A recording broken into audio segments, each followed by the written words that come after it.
The University of California Riverside undergraduate admissions presents Blue, Gold, and Black podcast that is dedicated to amplifying Black voices at UCR. I'm Savannah Richardson from UC Riverside's Black and African American Recruitment Unit in undergraduate admissions, where our team motto is We Raise the Bar.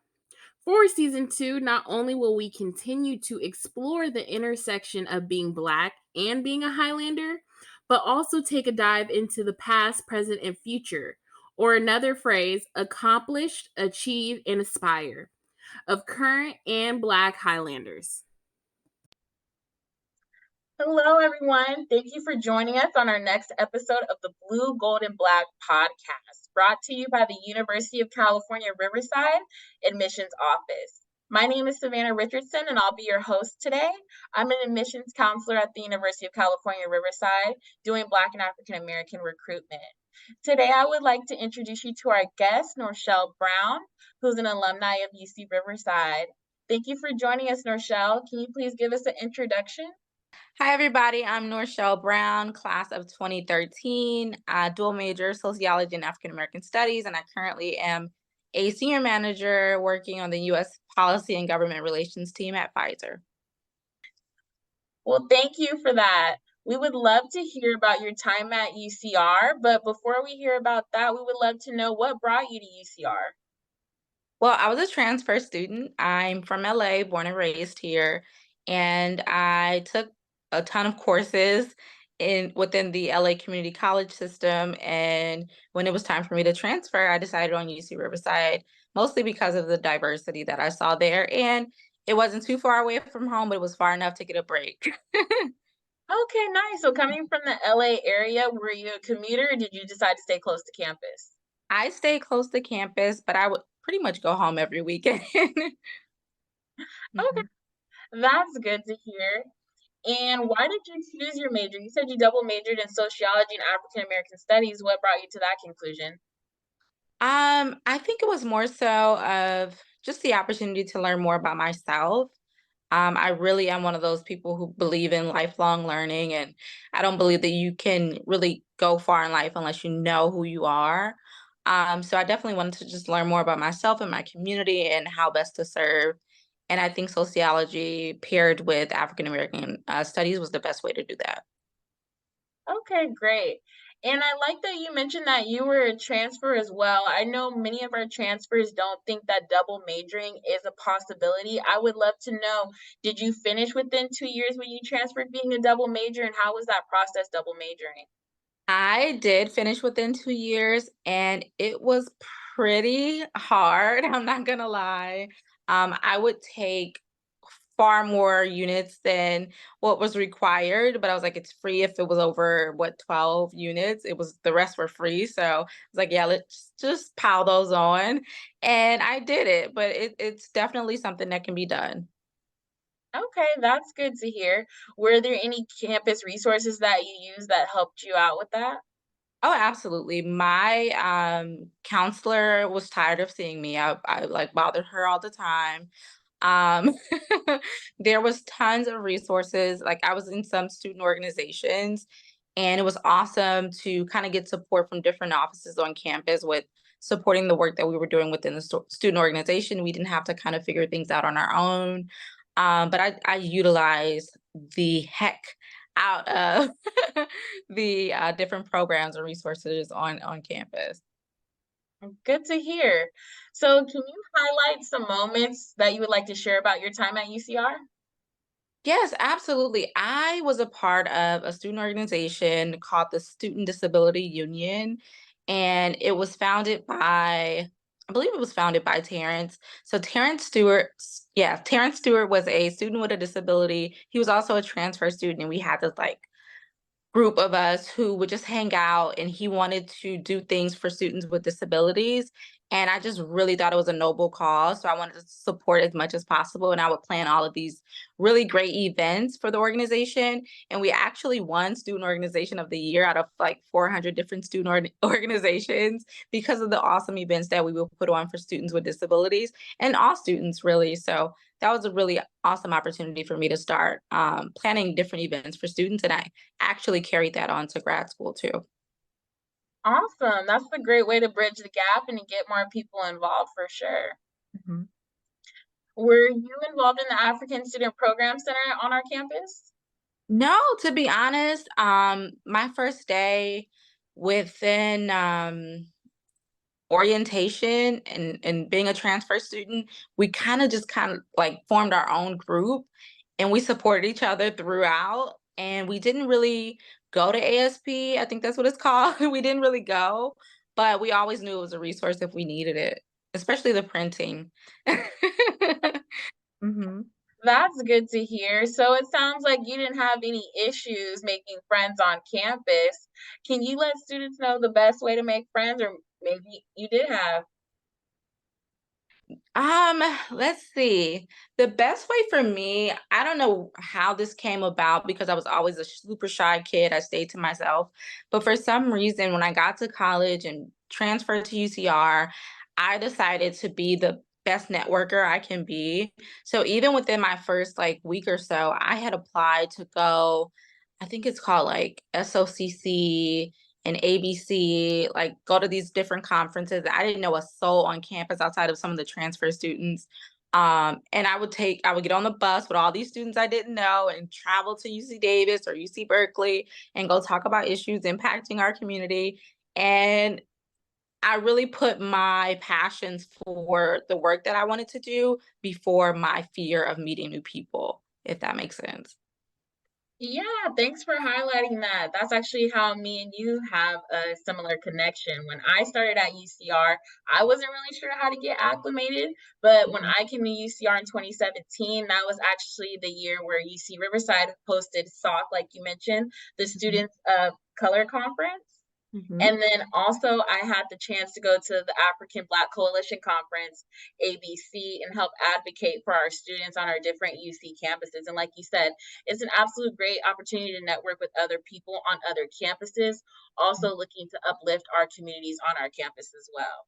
Right. So Absolutely. I know you may have heard UCR has received the ranking for being #1 in social mobility for 4 years in a row. So I would like to know if UCR was a part of the social mobility in your life. Oh, absolutely. And I didn't really realize it until later on. I consider myself a community organizer, and some of the best community organizers that I know came from UC Riverside. That's Supervisor Holly Mitchell here in LA County. That is Dr. Corliss Bennett, who also graduated from UCR, and she and I met actually on the campus of SC where I went for grad school. And she has been a major pillar in my life and helping me get through different obstacles. So I would certainly say UCR has created a system of social mobility for me for sure. Okay, great. I know you mentioned earlier what your job title was, but can you let us know again what it is and what exactly it entails? Yeah, absolutely. So I am a senior manager at Pfizer within the U.S. Policy and Government Relations team. I'm actually on a smaller team of alliance development managers. So we do some awesome work prioritizing the health and well-being of people, working specifically with advocacy groups, and we get to support different bills, working alongside them. So it's really awesome work that I get to do. Awesome. Do you service people primarily in California, or is that across the country? Yeah, so since California is so big, there's actually three of us that cover California. I cover all of LA County and some other smaller counties, and I also cover the entire state of New Mexico. Oh, wow, that's big territory. Yeah. Well, great. Thank you so much for letting us know what your job entails. Can you let us know how exactly you got into that specific job? Because maybe some people are interested in that same type of work.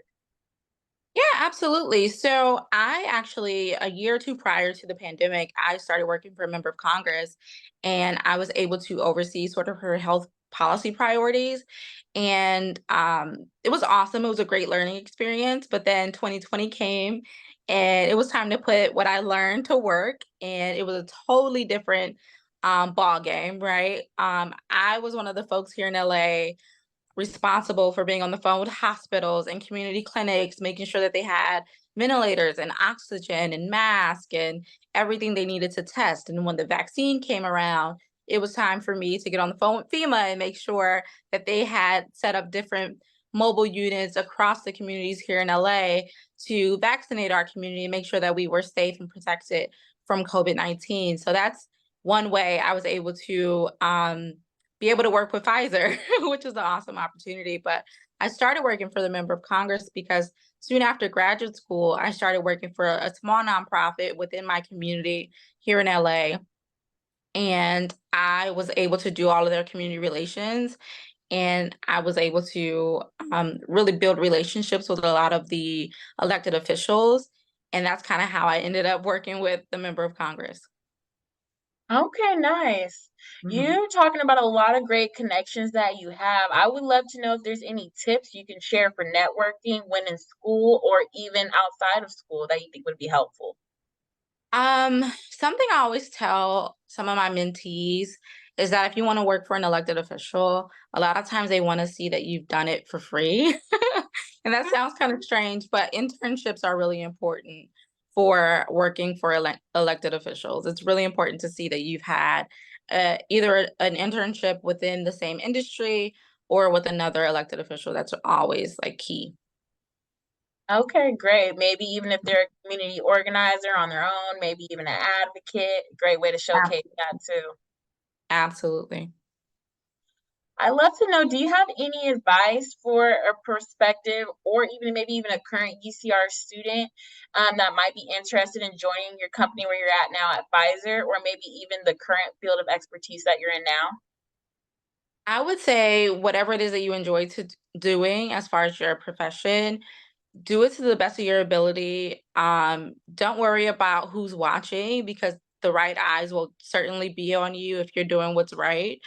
There's that, and then there's always within my company, I would say never be afraid to reapply. Just to see where you land. When I applied for Pfizer the first time, I didn't get it. But I was able to build a great relationship with my team that I now work with because I was able to still kind of be open to working with them.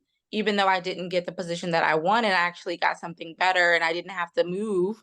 So always be open if you really want to do the work. Always be open to just continuing to build that network.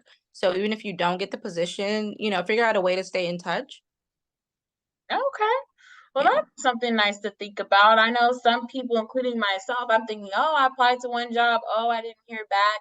Maybe that just isn't the right fit for me, but maybe I just need to keep trying again, trying to reach out and building connections and then see where that takes me. Maybe I get an even better position later down the line because I was persistent.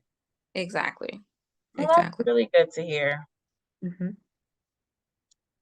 Well, I would love to hear what things you got involved on campus that weren't necessarily involved in your academics. I'm sure you probably had a good time here.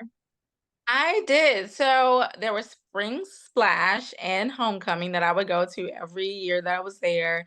And like I mentioned, since I would go home every weekend to LA, when Spring Splash and Homecoming would come around, I'll get extra tickets and I'll have my friends from LA drive up to Riverside and we'll go see those concerts. Like um we saw Two Chains, Rick Ross, Big Sean, Dom Kennedy. Like it was awesome. We had a good time on campus.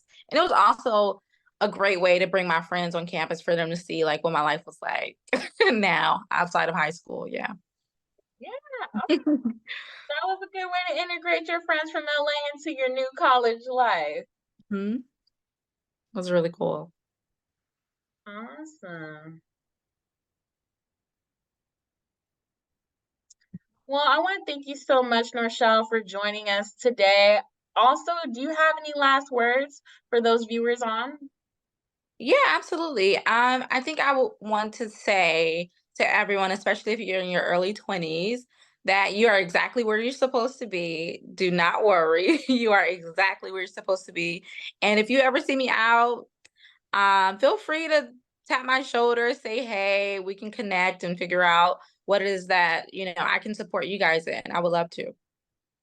Awesome. Well, y'all heard that. She hasn't been scared to network since day one, and she won't be scared to talk to you when you see her in person. So do make sure you say hi. I just want to thank you again for joining us for today's episode. It was really appreciated, and you gave us some real insight. And thank you so much, and have a great day. Thank you. Thank you for joining us on Blue, Gold, and Black podcast. This was produced by Black and African American Recruitment BAR team of undergraduate admissions at the University of California, Riverside. If you'd like to learn more about attending University of California, Riverside, the website is admissions.ucr.edu. The BAR team also has a website, admissions.ucr.edu/bar, where you can view our upcoming events and programs for prospective students. Also, contact us regarding supporting student success and building community at UCR. The description box below has useful links and resources linked to today's conversation.